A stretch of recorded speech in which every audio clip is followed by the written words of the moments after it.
మెదక్ జిల్లా అల్లాదుర్గం మండలంలోని గడ్డిపెద్దాపూర్ గ్రామ శివారులో ఓ వ్యక్తిని దారుణంగా హత్య చేసి ఘటన చోటు చేసుకుంది. గడ్డిపెద్దాపూర్ గ్రామ శివారులోని నిర్మానుష్యంగా ఉన్న ప్రాంతంలో ఓ వ్యక్తిని గుర్తు తెలియని వ్యక్తులు పాశవికంగా పదునైన ఆయుధంతో మెడపై నరికి హత్య చేయగా రక్తపు మడుగులో ఉన్న మృతదేహాన్ని చూసిన స్థానికులు పోలీసులకు సమాచారం ఇవ్వడంతో సంఘటనా స్థలానికి చేరుకున్న పోలీసులు మృతుడు ముస్లాపూర్ గ్రామానికి చెందిన చిత్తరి బేతయ్యగా వయసు 45 సంవత్సరాలుగా గుర్తించారు. అతి దారుణంగా గుర్తు తెలియని వ్యక్తులు గొడ్డలి లాంటి పదునైన ఆయుధంతో మెడపై నరికి చంపినట్లుగా ఆనవాళ్లు గుర్తించారు. పోలీసులు క్లూ టీమ్స్ ను జాగీలాలను రప్పించి ఆధారాలు సేకరించి విచారణ చేపట్టారు.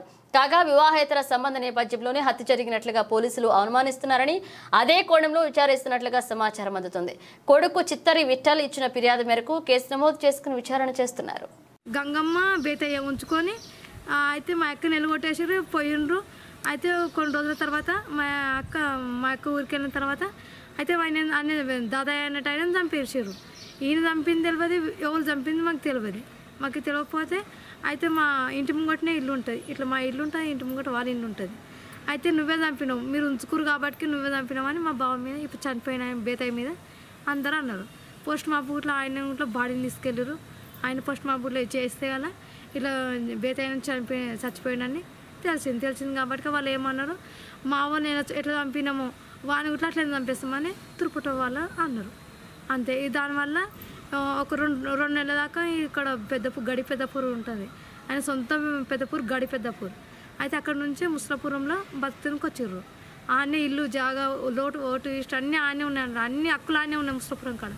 అయితే ఇక్కడ వచ్చి ఆయన చనిపోయాక పోలీసు వాళ్ళు ఏమన్నారంటే, నీ మీద అనుమానం ఉంది కాబట్టి నువ్వు కొంచెము ఎక్కడ నుండి దాచుకుండడం మంచిది, నువ్వు ఎక్కడ ఉన్నా కానీ కొంచెం మంచిగా ఉంటావు అంటే సరే అని ఈ గడిపెద్దపూర్లో నువ్వు సొంత ఊరికి వచ్చి ఉన్నాడు. అయితే అక్కడ గొల్లూరు మేపిండు, ఏం మేపిండు. అయితే నిన్న సంగటి గొల్లూరు మేపొస్తుడంట. అయితే ఆయన ఎంటపడి సమయం చూడలేము కానీ ఆయన ఎంటపడి చంపారు. మొత్తం తల అంతా పోయింది, తల కొట్టేసేసి బండ కొట్టిరేమో, మొత్తం బండ అంతా రక్తమే ఉన్నది. చాలా చంపేస్తాన్న మాట వాస్తవమే, ఆయన ఉంచుకున్న మాట వాస్తవమే, చంపేసిన మాట వాస్తవమే. ఎన్ని ఎదుర్కొన్నా కానీ వాళ్ళ పిల్లల్ని ఆయన ఇడిసబెట్టి మనం చంపుతామా అన్నారు సార్. అందరూ ముంగట అన్నారు సార్. ఇంకా తిరుపతి వాళ్ళు గంగమ్మ అన్నారు.